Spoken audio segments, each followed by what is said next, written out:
और शहबाज शरीफ ने ट्वीट करते हुए इमरान खान पर शदीद तनकीद की है। कहा कि हक़ाइक़ इमरान खान के खोखले लेक्चर्स का मुंह चिढ़ा रहे हैं। इखलाकियात पर दर्स के बजाय अपनी हुकूमत की तारीखी करप्शन पर रिपोर्ट याद करें। शहबाज शरीफ ने कहा कि रिकॉर्ड खसारों, बेरोजगारी और तारीखी नाअहली छुपाने की कोशिश की गई। इमरान खान किसी को बेवकूफ़ नहीं बना सकते। वज़ीर आज़म इमरान खान के खिताब पर मुस्लिम लीग नून के सदर शहबाज शरीफ ने तनकीदी ट्वीट किया है। कहा कि हक़ाइक़ इमरान खान के खोखले लेक्चर्स का मुंह चिढ़ा रहे हैं।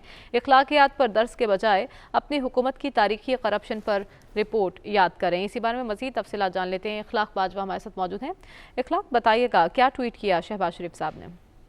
जी बिल्कुल, मुस्लिम लीग नून के सदर शहबाज शरीफ ने अपने ट्वीट में वज़ीर-ए-आज़म की तकरीर पर रद्द-ए-अमल देते हुए लिखा कि इमरान खान के खोखले लेक्चरों का मुंह चढ़ा रहे हैं। उनकी इखलाकियात पर दर्स अपनी हुकूमत की तरक्की करप्शन जो कि ट्रांसपेरेंसी इंटरनेशनल की रिपोर्ट में फर्द जुर्म है उसको याद करें।